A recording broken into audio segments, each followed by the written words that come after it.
Hello.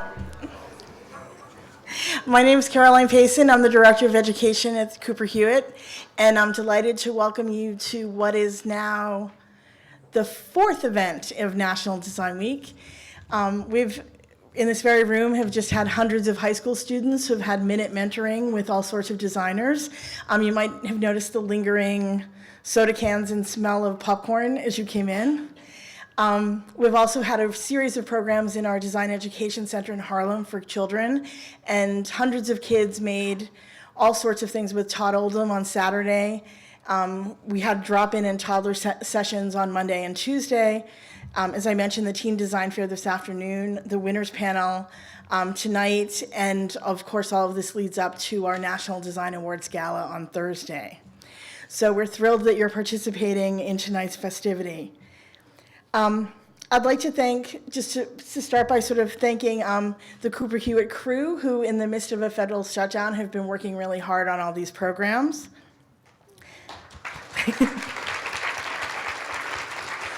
And in light of our shutdown, I'd also like to thank Ricky Saul-Warman, who, because our intended moderator is a federal employee, Ellen Lupton, was not allowed to participate. So with very short notice, Ricky has come to help us out. So thank you.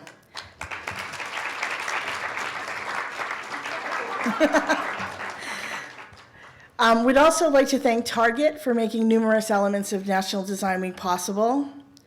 We'd like to thank P&G and SodaStream for making the National Design Awards possible with additional support from Design Within Reach.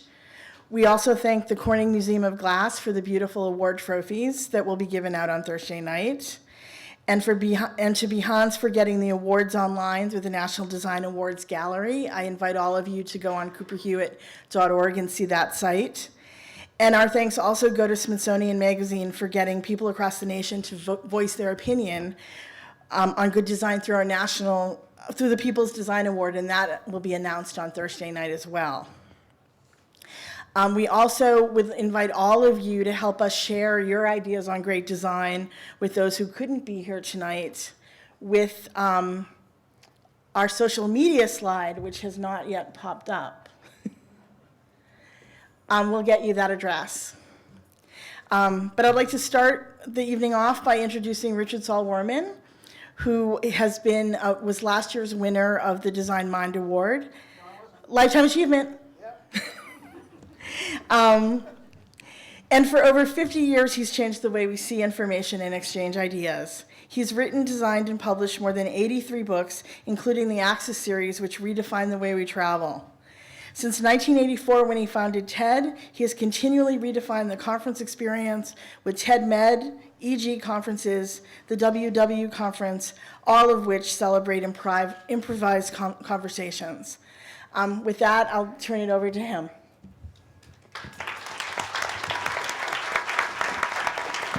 Are these live? Is that live? Yes. Okay. Could we put the house lights up, please? Can somebody hear me? So we're going to talk to you, and we can't see you. Okay? We can be a little bit up a little bit more. Up a little bit more. It's okay. I know you don't like that for filming, but I don't care about that. Okay. And turn these lights down a little bit. No, I'm serious. I can't see, and the whole purpose of this is to make contact with people. Honestly, the whole purpose of life is to talk to each other. I mean, it's from talking to each other. It was a wonderful. Nice seeing Paula again. I hadn't seen Paula in a long time. She didn't recognize me because I used to be a fat pig and I took off a lot of weight. And we talked about that, and that's interesting. And I don't know the other three. I know that he works with the TED conference, so I know about the TED conference, but I've never met him before.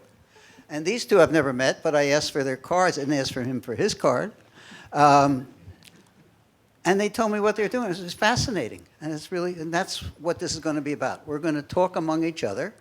And we will, if some people have something you want to ask somebody here, and it's a good question and not a speech.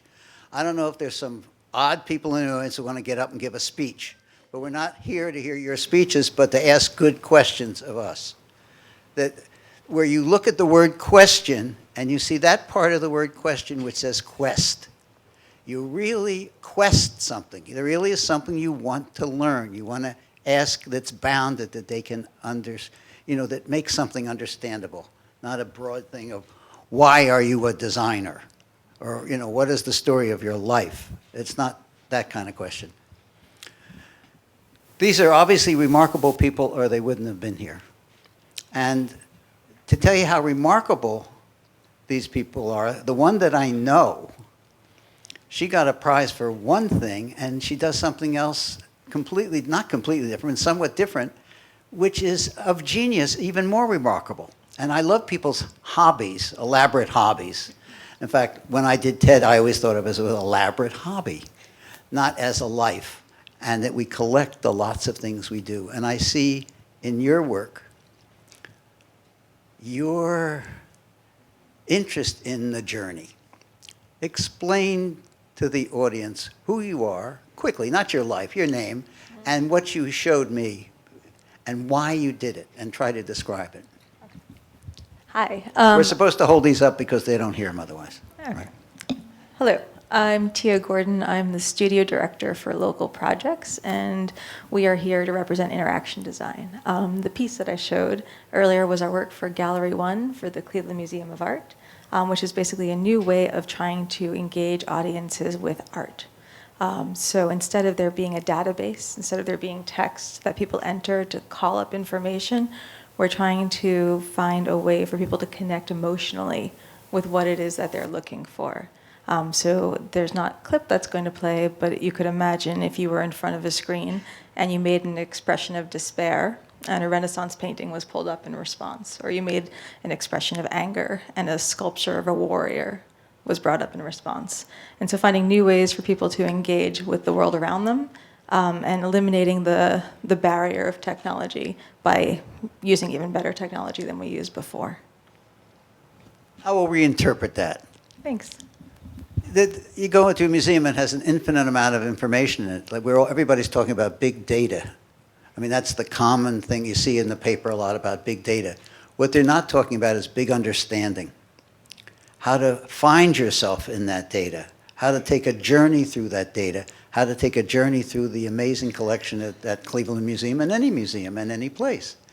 And she has done that, or at least the beginning of it, of how to take slices through all the paintings in the museum, slices through one aspect of the painting, all the people in the painting and their expressions, and how you could organize that, how you could see patterns. And that's what creative people do. They find patterns, and they make patterns understandable. And I think it's quite remarkable, and I hope you have some program that tells you who these people are. You should Google them later if you haven't before, because that really looked interesting. Paula, tell us about your hobby, and then tell us about your work. Well, I don't know if you can call it a hobby because I make money at it. So It's still a hobby. I made money from TED, but it was my hobby. Okay? Okay, I don't know how you define.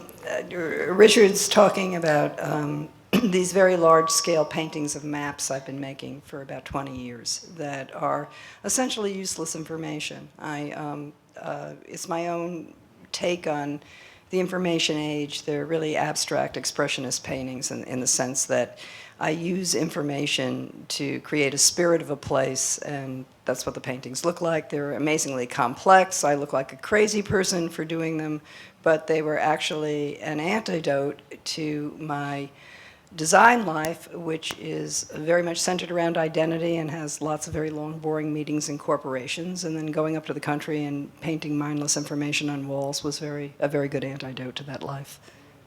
Well, I love maps. How many people here, this is not a test, I'm just curious, how many people love maps in this room? It's a surprising number of people who love maps. And these are amazing paintings made up of words that are the places or the numbers or the population. They're exquisite. And they're large. And I have a little acronym for MAP, which is MAP, Mankind's Ability to Perceive. And I look at everything as a map.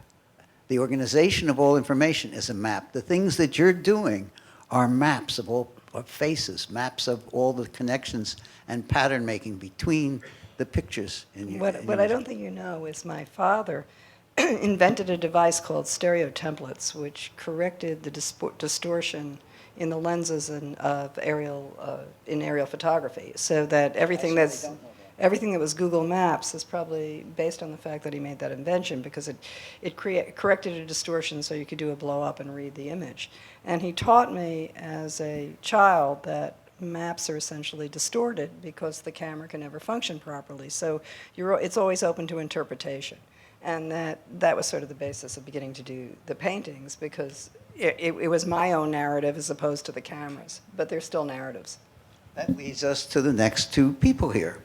One, a little bit of trivia that he doesn't know, I'm sure, is that Google Earth was when Sergey and Larry came to TED and they introduced Google many years ago. I introduced them to the people who invented Keyhole. They bought Keyhole, and that's what Google Earth is. So, but you told me about a camera. And it's not a camera you invented, but you've housed. And you know more about the camera than anybody else here in the room. And it would be interesting to know about the camera. And if you, I didn't understand what you said, but if you could make it understandable. And then what was your approach to, as an architect shelters all of man's activities, how did you shelter the activities of this new invention? So Is that a reasonable question? it's very easy and simple, yeah. So start by the history of the photon and start from there. So my name is Gadi, and a few years back I was asked by an inventor named Ren Eng to help him. Say that name again, because I didn't hear it. Ren Eng, How do you spell it? N-G. Oh, just that? Yeah. Well, how would everybody know that? And Ren done a phenomenal postdoc in Stanford and actually created a new imaging theory.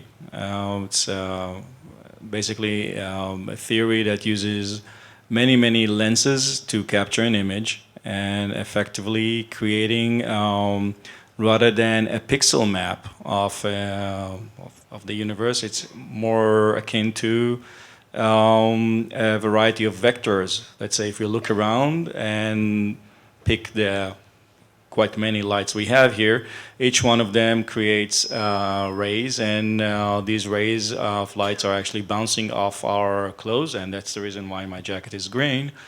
So imagine an imaging device that takes all these points and actually gets another dimension to them, which is the direction they're coming from. And if we can create and capture all this imaging data together, we can, in theory, recreate an image, a single image. For instance, we can play with parallax. I think everyone could play a little bit with parallax by switching their eyes through a peephole, or refocus an image. So he started a company that was then called Refocus, and the big task was actually to basically squeeze that lab in Stanford into a consumer device. And we helped them create a very teeny camera. It's about, say, 5 inches long by 1.5 inches square.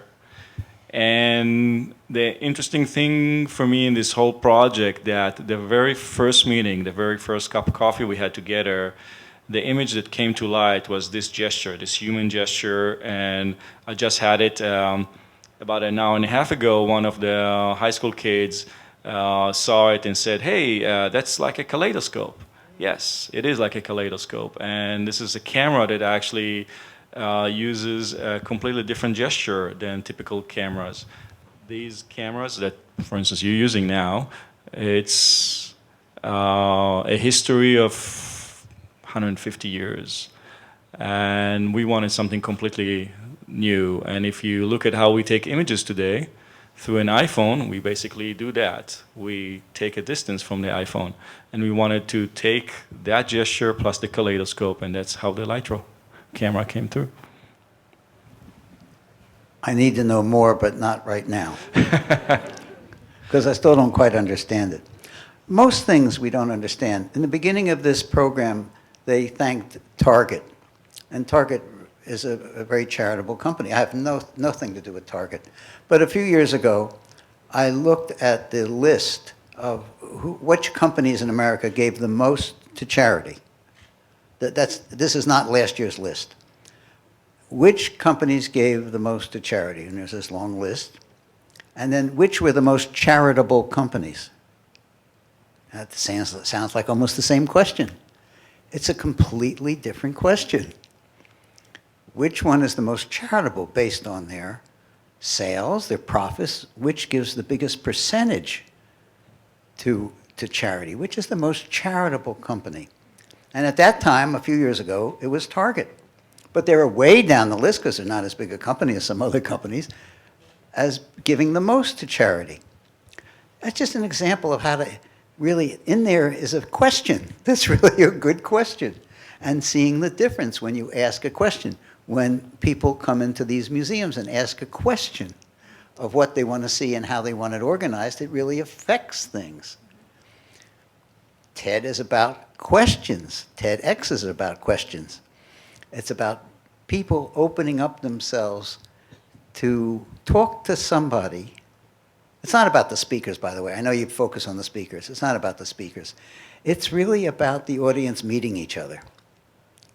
And what really came out, I ran TED for 18 years. And Chris for less, right? Because it's the 30th anniversary next February 23rd. 30 years. And what had changed in people's lives was they met people that didn't do what they did. They did something else, and they stretched into that. They morphed into that and found out a different pattern and journey in their life. And he's responsible for continuing that at TED. He's been there since 2008, which means he's an old-timer. Tell us about what you do. Sure. My name is Mike Femia. I'm the design director at TED. And basically, I think about all of the different things that TED is doing. We run a conference. We release free talks from this conference online. We run a program of local community organized events called TEDx. We do many other things beyond that. And I think about that whole visual identity and how to keep those things each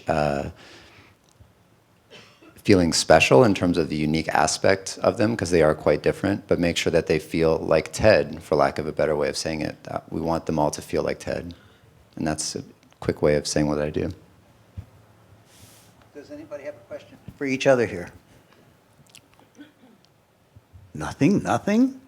Actually, I had a question for Paula earlier, is how to manage a company like Microsoft to do the right thing eventually.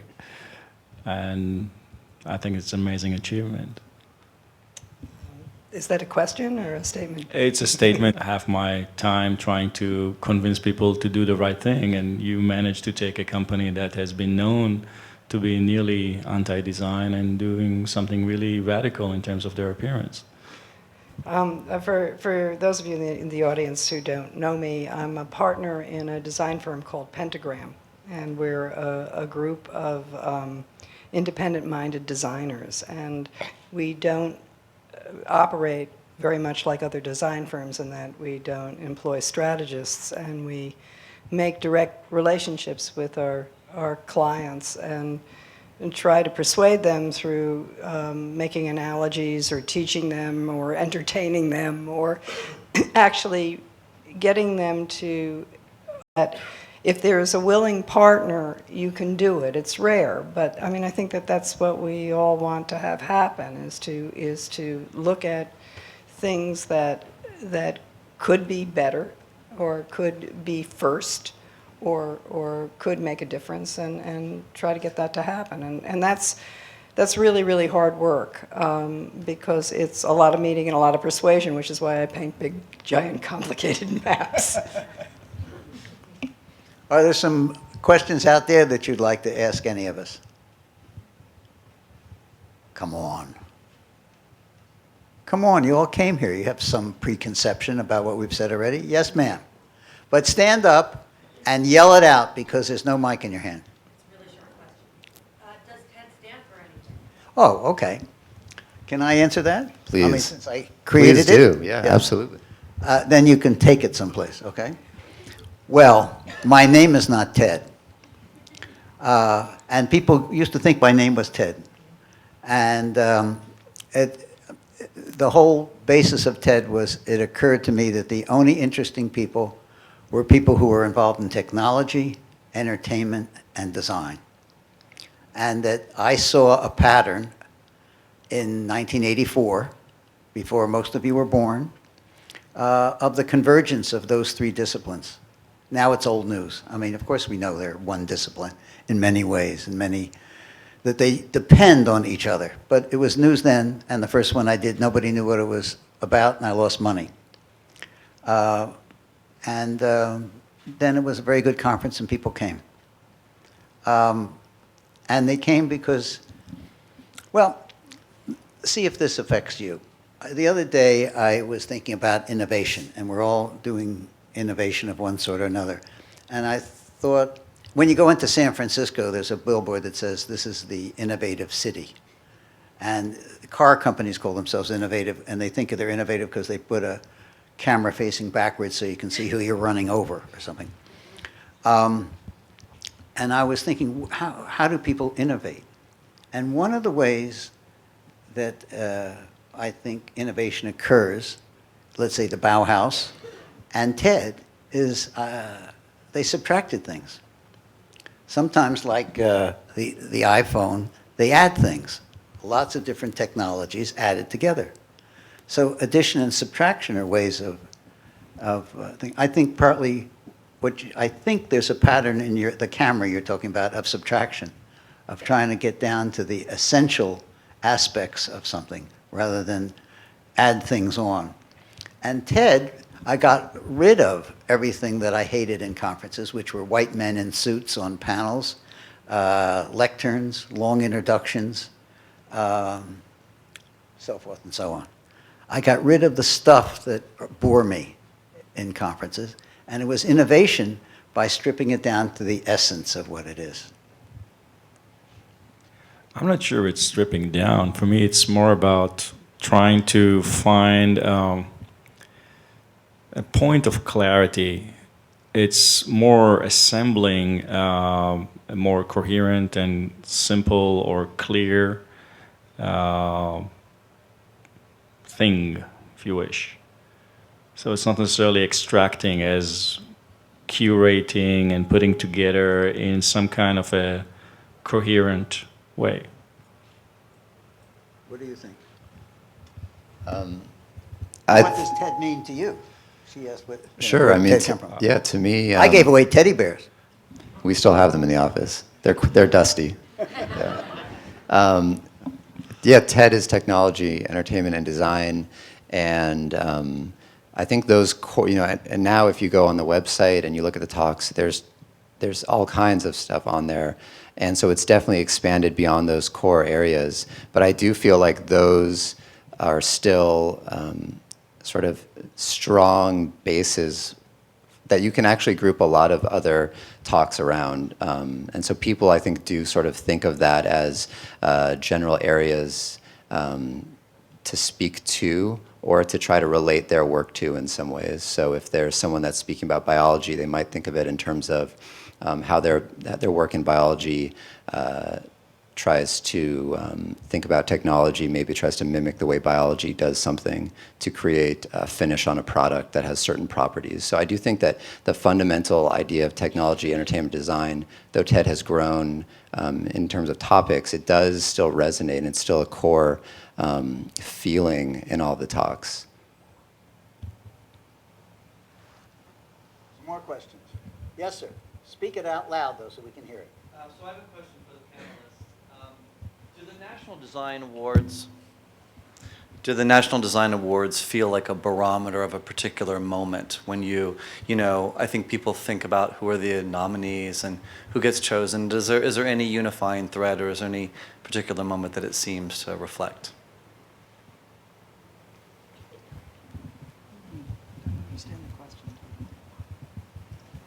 the choice of the people sitting here and in the past, does it represent some barometer of taste or politics or power or something in our society? I'll take that one.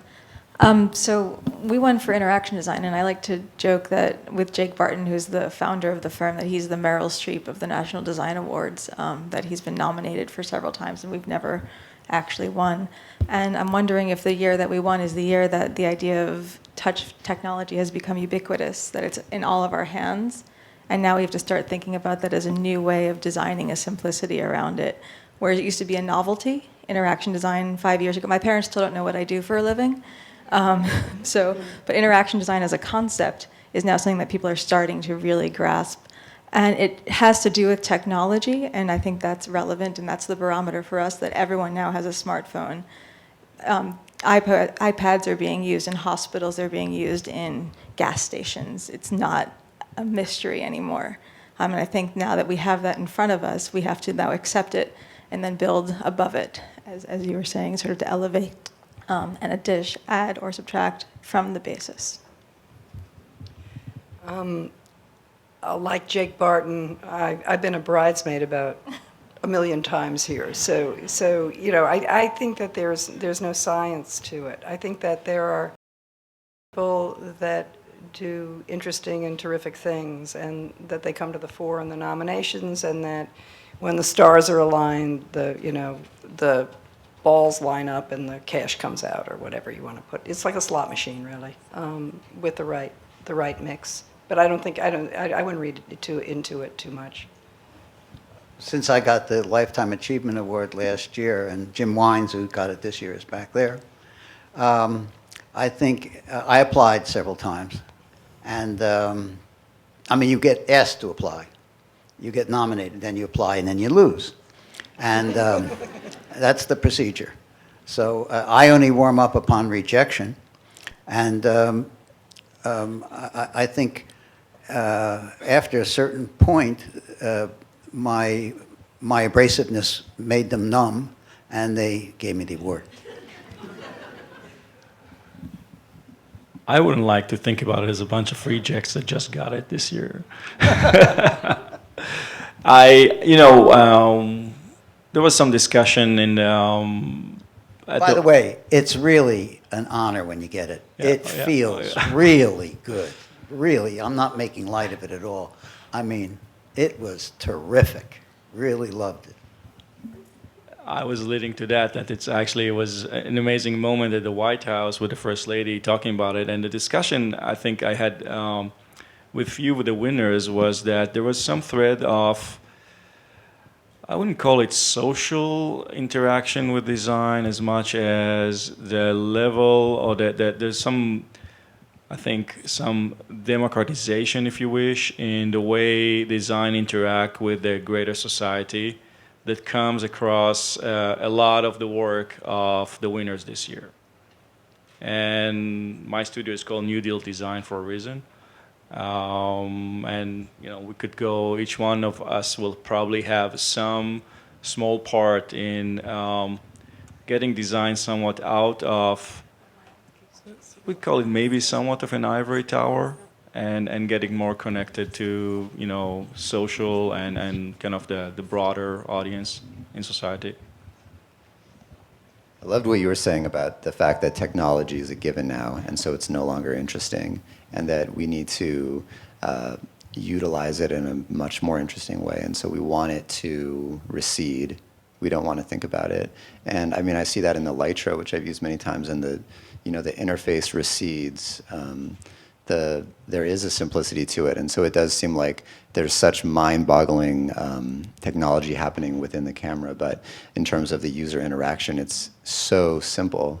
And so saying that simplicity is a theme is sort of simple, but I do feel like there is a moment where everybody has the iPhone or a fancy, amazing, essentially supercomputer in their hand, and it's like, okay, well, now what? And so that's why it's a challenge for people who create hardware or software products or designers to move beyond the fact that, yeah, it's shiny and it has a big screen. Like, who cares? Let's think about what's important here. So.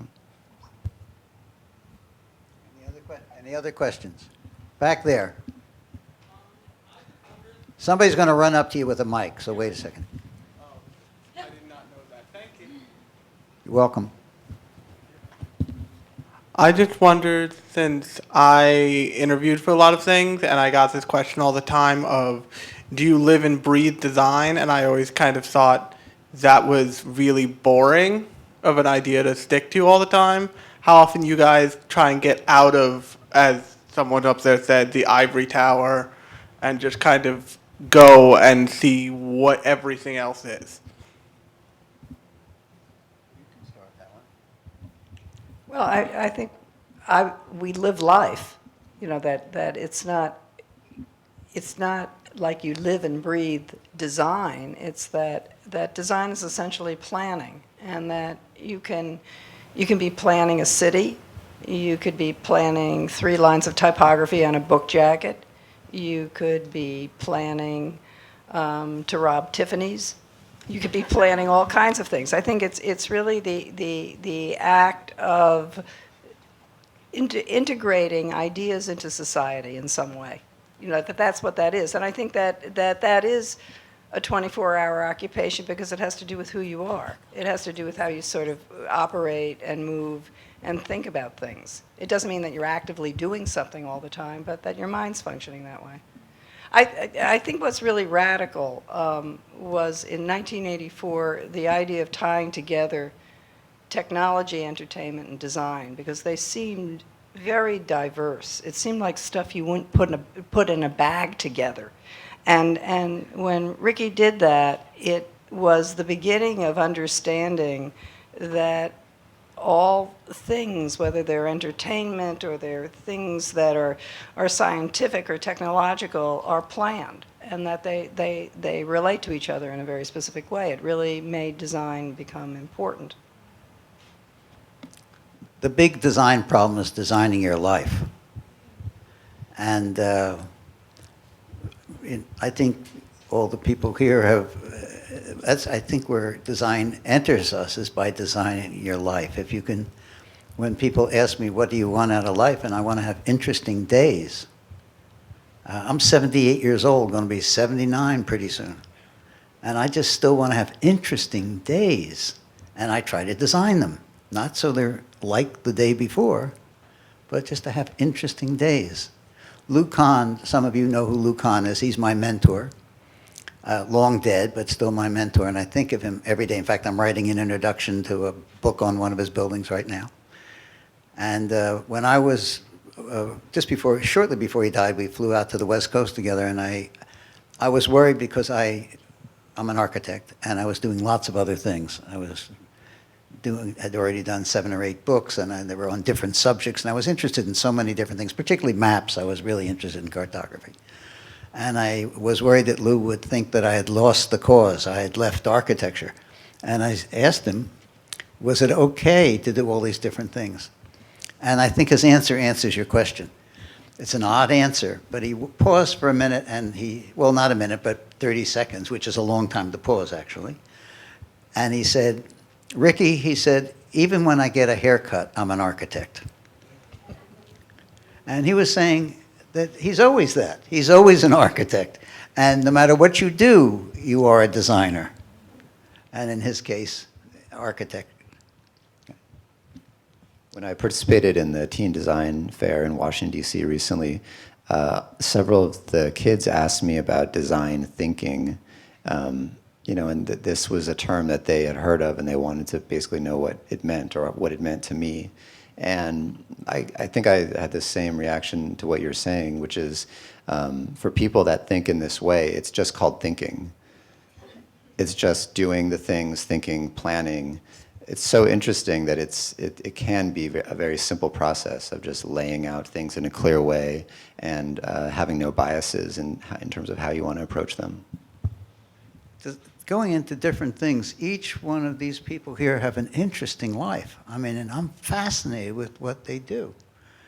And many of us have not come from parents that have as interesting a life.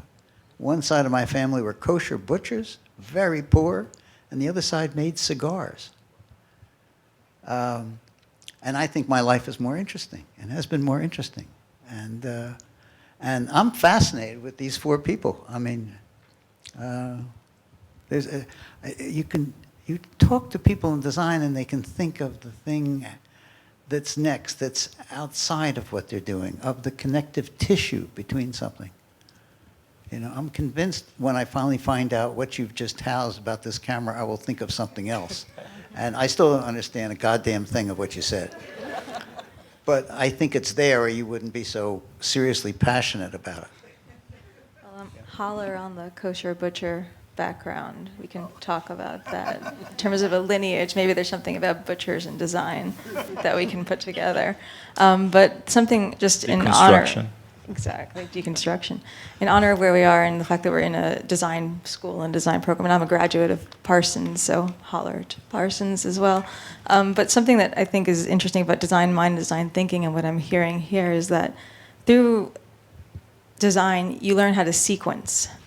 And I think that's something that's really critical. And that's what I find when I'm in conversations with people that are not in this field, that they don't think in that method. They have an idea, but the idea of how to execute that idea is sort of vague to them. And I think that's something that you can cultivate as a designer and as someone who's studying design. And it's really important to be able to do to succeed in life and in this industry. How many people in this room are designers or in allied fields or have an identity with? Oh, well, that's amazing. So we're talking to the converted here. This is like a meeting. Yes, sir, back there. Well, we're going to get the mic. We're trying to be good about this. It also delays things. There we go. Hi. I have a question for all of you. Obviously, congratulations on winning. It's an amazing award. Do you think it's going to change the way that you approach your work this next year, this coming year? I mean, does it give you the authority to perhaps push projects or push clients into a direction that you wouldn't ordinarily be able to do? I mean, what does it mean to you other than just winning the award, I guess is the question. Might be too early to know, but what do you think? What's your fantasy? Well, I think my question, or rather my answer, is a little maybe different from the others, because a big part of what TED does is it reacts to what users want. So if they're users of TED.com, many of our largest programs have been created as a result of our users asking for them. And so I think it's a little bit different for us in terms of, a big part of what we do is listening to the community. So I don't think that it necessarily applies for us, but it certainly makes us feel like we're heading in the right direction and we're going to strive to keep moving there. So. I want to jump in here. A lot of what I'm doing, and I guess a lot of what designers in general are doing, is trying to piece together one solution that has a lot of facets of problems. Then each one of these problems have an expert, and we are kind of the non-experts. Maybe there is some ounce of authority that will be added to something that we say against these experts. In many cases, we have conflicts with just each one of these vertical expertise.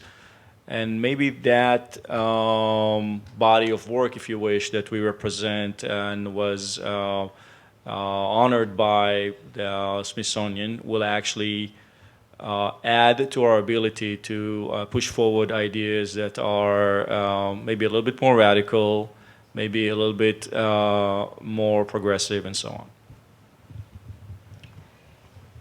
It's a big deal that the United States government honors design. I mean, this award matters for that reason, and it is a tremendous honor, and it's great to win it. On the other hand, work and practice are work and practice, and that one pursues what they do separate from the accolade. If the accolade is a seal of approval that helps the practice, that's fantastic. But it still means the next day is the next day, and the problems that one confronts in trying to make things happen are still going to be there.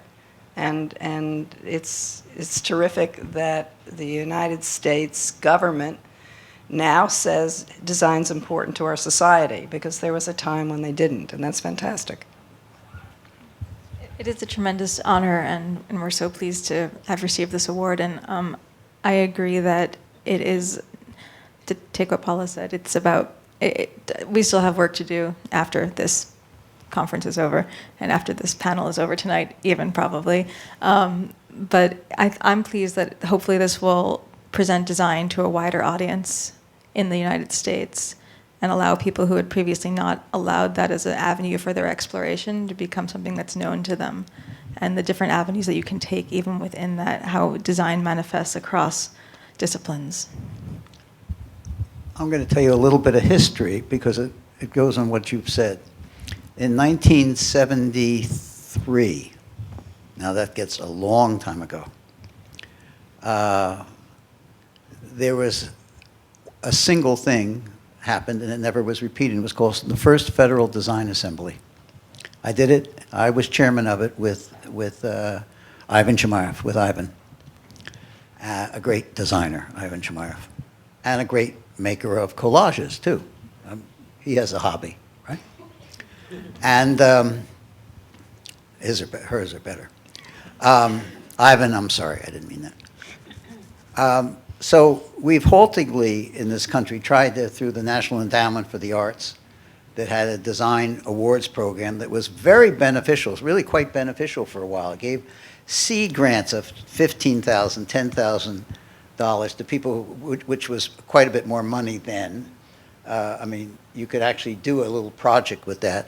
And they entered your ideas, and they had juries, and they seeded the country with lots of little ideas, lots of them.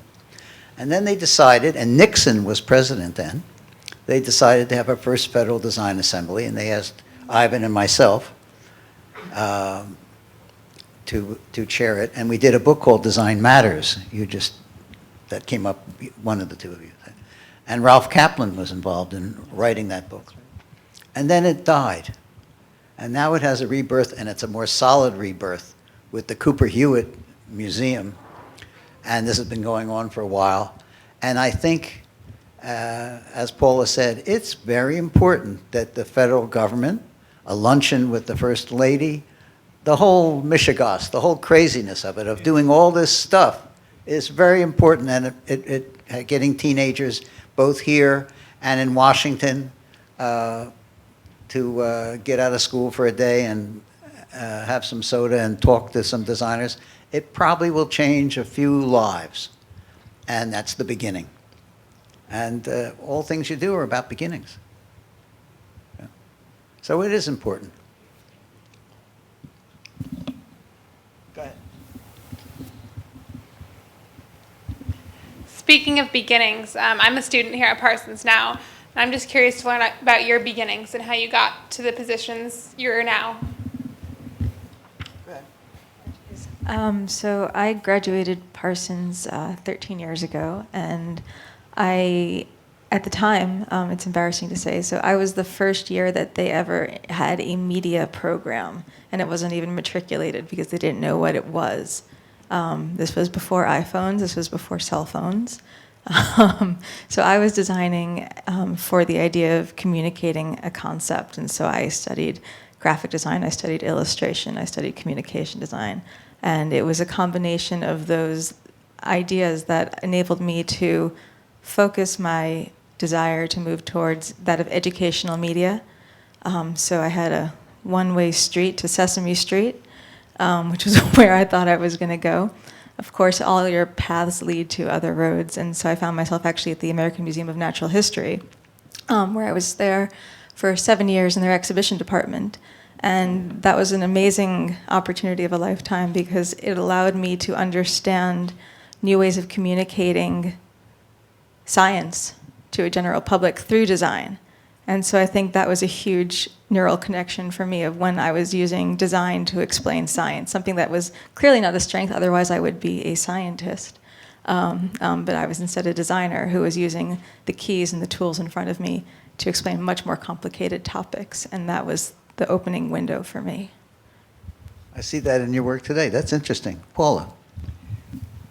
I graduated Tyler School of Art as a design major in the 70s and went to work in the music business. And I used to art direct record covers. I made lots of them. I made about 150 a year. I was the senior art director at CBS Records for about 10 years. And it was an amazing experience. They were 12 by 12 then, not little things on your iPod. Yet, if you download a lot of jazz albums or Charles Mingus, the images I made in 1973's, 1974 still come up. It's amazing. They tell you that graphic design is ephemeral, and work I did 40 years ago is still around. So that was sort of great. I learned about a relationship with the public because I was designing for popular culture. And I think that where you start has a lot to do with where you go. For example, at Pentagram, we do lots of work for cultural organizations, and my work is largely connected to the entertainment industry still. Whether it's theater or it's theatrical in spirit, it's something that I feel natural about because I was doing it back in the day. I was a record cover designer. And so much of my identity work has been really based on trying to make the public enjoy and understand things that are sometimes complicated, things that sometimes seem strange, and making things accessible to people, and that's what I've done always, really. She was the queen of record covers, and there was no king. She controlled that space. They were fantastic. So I actually grew up in an architectural studio. Basically, my parents, both of them are architects, and I, since I was a kid, basically ran around and played with all sorts of foams and so on, and decided absolutely not to be an architect. So I was just asked by the kids earlier when I knew about industrial design. So through my high school years, I was pretty much a geek. And only after high school, I grew up in Israel, so I went to the army as well. And around 22, I had a girlfriend who had a roommate who was an industrial designer, and that clicked immediately. So I wanted to do that. So I went to school in Jerusalem, and after that, I worked in a company that did imaging. Really loved dealing with graphics, image, and so on. And from there, I got to frog design in the early 90s, and I worked with Hartmut Esslinger something like 7, 8 years. And then I decided to start my own studio because I didn't want to be part of a large design company. And I was still very much enamored with objects. It was the end of the 90s, and everything was supposed to be software, and industrial design was supposed to be dead, which I never thought it died. And that's how I started NewDealDesign, and really focused on creating objects in somewhat kind of an old traditional craftsmanship type of methodology. I studied film production, film theory, and then, so when I graduated, I went to work for a film studio, except I worked in photography, and so I was thinking about how to convey the emotion of a film in a single, still frame. And then when I moved on from that, I worked for, in freelance in terms of book photo editing and book editing. So again, it was about storytelling. And then when I landed at TED, one of our main resources is a pretty amazing photography library going back of speakers through the years.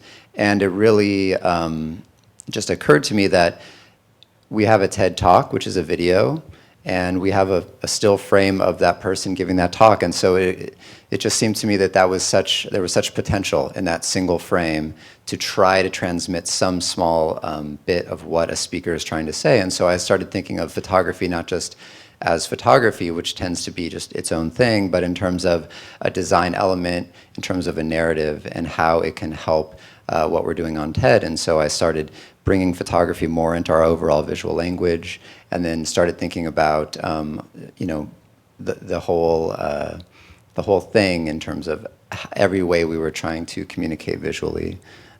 So that's my background. I'm an architect, and there's connections between everything, because you work for CBS, and you know my partner was Frank Stanton, who was the CEO of CBS when I did a whole series of guidebooks. And I just was interested I failed a lot. I was fired from most of my jobs in my life. And I was fired when I was dean of a school. I sort of failed sideways my whole life. And when I realized I was totally unemployable, and I didn't have any money, I really was destitute at 45. I had always done like gatherings, and I wasn't shy, and I started doing lots of other things. So I had a number of my books. There's a whole series of books on medical things. I think there's an element in design where you sell. I think the good designers, they don't sell their expertise. Most of our society is based on, and I gave the graduation at Harvard this year at the Graduate School of Design. That's not the big speech to the whole university. Oprah gave that, but I just gave it to the Graduate School of Design. And my speech then was saying that, because there was parents and kids in the room, that we've all been taught, as I think we were taught somehow, that you start as a private and you end up as a general. You start in the mailroom and you end up as head of the studio. That there's a vertical silo in many of our lives. I mean, which we were taught it should be. And I think for more interesting people, the silo has fallen over. And certainly for me, it fell over. And I think there's an element behind some of what is said, not everybody here, is that you sell your ignorance rather than your expertise. That you sell what you don't know about something and you want to learn about it. And what you produce for that museum, I think, is your journey from not knowing to knowing. And I think what you do is your journey from not knowing to knowing. I think you come at these inventions, which you really don't fucking understand in the beginning, and you try to put something around them that makes sense to you. You start what you're doing from zero. That's the excitement. And that's the opposite of much of society, of trying to sell instead of your expertise, sell your ignorance and your desire to learn. And I think that's what all these people have in common. And that's what makes it interesting, I think. I see that in their work. You can argue with me. I totally agree. The thing is, I'm going back to some comments about design thinking earlier. I think there's something about design thinking that's a misnomer because of what you just said. I'm not sure we are thinking coherently all the time. We stumble. We have a lot of serendipity in what we do, but we do have intuition. And I think the intuition is the key missing part. So I think discussion should be more about the role of intuition rather than the role of thinking. Actually, I had done a TED Talk that is about this, which is like sort of the difference between what's serious and what's solemn. And what you know is solemn because you already know how to do it, and what's serious is when you're messing around, when you're either being arrogant or obstinate or stupid. That can be very serious because you have accidents, and accidents are interesting. That's failing up. It's such a good talk. You should watch it if you haven't seen it.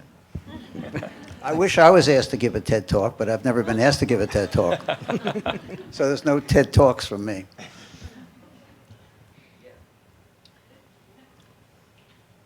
Anybody back there? Oh, over here. Hi.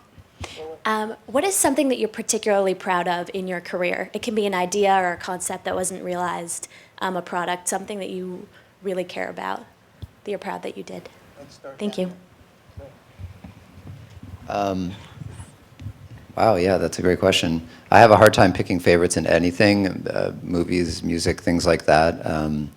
But I would say that one thing that I'm proud of is the fact that if you go like this, people might say, hey, that's a TED Talk. And it's kind of a funny thing, but there's certainly sort of a form. I think there was even a blog once that put like giant hamburgers in people's hands. But I guess that's a funny way of saying I'm proud of bringing visuals to a medium that's primarily about a person standing, speaking either in a room or on video. I'm proud to think about the visual way to communicate what's usually a very complex idea in a simple bite. I'm proud of actually being able to touch people's life through these objects that I make. And I had this really touching moment when I left the White House lunch, and one of the officers that is, they work around there, it's kind of their social thing, and she walked to me and said that her mom lost 64 pounds due to Fitbit, which is another thing that we worked on. And she was really worried about her mom's health and how she couldn't lose weight in any other way, and this thing worked for her. And she was really emotional, and it really got me choked up too. And that's for me very, very important. So it's not a single thing that I've done, but it's these moments of connecting with people and what we've done and seeing that it actually makes some difference in their life. And that's for me the most important. When I was in high school, I had my art teacher, Mr. Tucker, had something called Picture of the Week. And if you got to have Picture of the Week, it meant that your picture hung outside the art room for everybody to see. It was like the happiest moment of my life is when I first had a Picture of the Week. And all I want to have are pictures of the week every week. That's all I can say. I won't focus on product, I'll focus on process. I'm proudest of the fact that, all the work that you see on Local Projects website, all of our work that's in museums is not my work. It's the work of an incredible studio of the most talented people I've ever met in my entire life. And they are so dedicated and collaborative. And I think that that's a skill that maybe is suppressed when you're being trained. It's all about your vision and pushing that through. But work that's truly great is a benefit of other people reviewing and then amending your thought process to make it that one step better.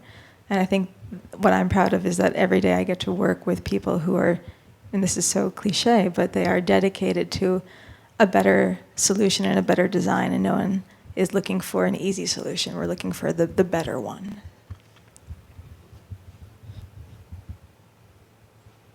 There's a couple of hands there. Thanks. Is this okay? So my question is about the museum and interactivity. Do you see it very much as a bidirectional process? Are you acquiring information and learning from your visitors? To answer that question, I would maybe veer away from the Cleveland Museum of Art and look at a different museum that we've been working on, which will open next year, which is the National September 11th Memorial Museum. And that's a completely different approach in that 9/11 was the most mediated event, tragic event in our nation's recent history. And so the entire museum is based on the premise that we are able to learn from the event through the collection of stories that are told by people who lived through it. So anyone that was in New York, anyone that was anywhere in the world that heard of this event and that spoke about this event and then that learned about it as it unfolded is how we tell the story. So there's not a larger narrative or curatorial or God voice happening in this institution. Instead, you learn from listening to oral histories that are compiled and directed to help you understand a formation of the day's events, the year's events, and then the decade's events that have followed. So in that instance, we are using the visitor to reverse the flow of information back to other visitors, and I think that that's an exceptional new place to go. It's very different than the comments on blogs. It's very different than the other way that digital detritus can kind of become a bad thing. It's using voices to respond and to help you learn about your own story, as opposed to having it be just filter. Our hour is up. I think it's an hour. One more question. Somebody's waving frantically. Lucky last question. Wow. This better be a good one. I'm going to stand up and ask this one. Actually, I'll come a bit closer, maybe. This is not going to be a good one. It could. You'd never know, actually. I know. Ladies and gentlemen, I thought I'd just come up here and ask you personally. How did you decide what to do with your time? How do you decide what problems to solve as designers? And in an ideal world, what problems would you be solving if money wasn't in fact an issue? Money wasn't an issue. Well, that's it. Okay. Does anybody want to try to answer that? You can defer. Do you want to answer that? No. No? Well, let me just say that we're all so different. Many of us work, let's take Paula. She works when, for some reason, a company asks her to solve a problem. And so she has clients. A lot of people have clients. They maybe proactively try to get the clients they want by publicizing themselves or publicizing other work they've done, but they basically have a client they work for. Now, when she does her painting, she doesn't have a client. You have a client when somebody asks you to design things, and you work for a nonprofit corporation, but you have a job, right? The opposite of that is not having to wake up every morning and decide what I want to do. I don't have any clients. I either invent something, think of something, or I don't. And so there's such a wide range of in answering that question. And I don't think this seems specious, but I don't think money is part of it. I don't think money is part of the issue. It is to some degree. What I was going to say is I was wrong in saying that. Let me qualify. There are two aspects to that I actually want to hit. First, the one thing I want to say, and it's actually related to the kids earlier being here, talented people deserve good money. So the whole phenomena of talented people doing things for free, I think, is actually immoral. So this is number one. Number two, in my profession, which is more about dealing with industrial processes and all that, you really need money in order to make a change. So whether it's a medical device or whether it's a new computer or any other invention, at the end of the day, it ends up being millions of dollars of a lot of people that make it better and eventually deliver it. By the way, the guys who make the iPhones are also supposed to be paid well. So we should tone down a little bit about the discussions about, the immateriality of money.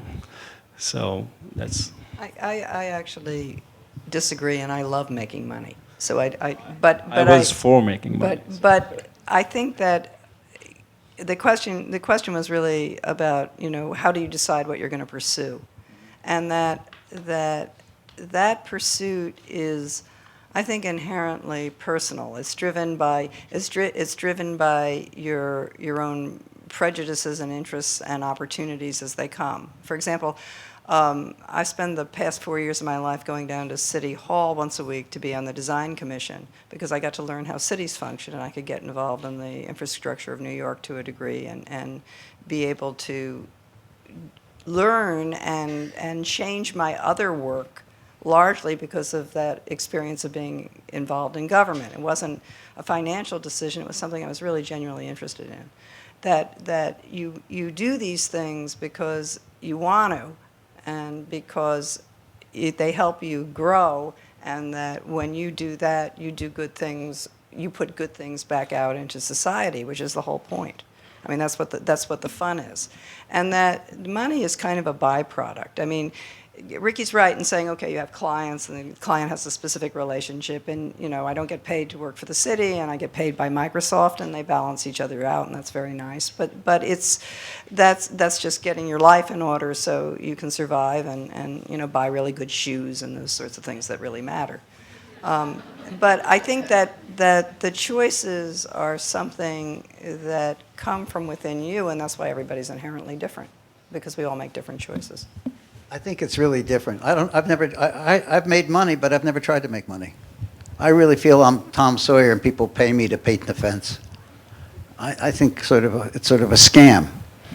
I don't try to make money, but I've made money. It's not something I don't think about. I thought about not having it at all, but it didn't make me change my life to make it. So, but everybody here is telling their truth. We'll end with one Lou Kahn story. When I was flying the same flight, when I was flying with him out to the West Coast, I had done the first book on him when I was 26, and then I was working on another book before he died, which I continued after he died, which was originally going to be just stories about him from people who knew him. It later turned into a different book, which that was a very small part of, and most of the book was all his writings and all his speeches. But as I was collecting stories about him, some of the people didn't have nice things to say, or some of them didn't like him for one reason or another, or building, or had some criticism, or whatever. It wasn't puffy. And I said to Lou, because he was my life, I said, some of the things are going to be in there, and I don't know, I'm having a hard time because I love you so much, and I mean, he was my life. And he had one of his pauses again, and he said, well, everything that any person says is the truth. It's their truth. Might not be factual, but it's their truth, and I'll be really interested to hear what they have to say. And I think tonight everybody's told their truth, and then that one last question of the gentleman who sort of got up and came to the stage and asked us that, we're going to have many divisive ways of answering that, of how you choose what you're going to do the next day, what money is in your life, what it isn't, what power gives you. Buying shoes, the silly thing of buying shoes. Or they're nice shoes. Are they red inside that heel? Oh my God. The weakness emerges. Thank you very much, everybody.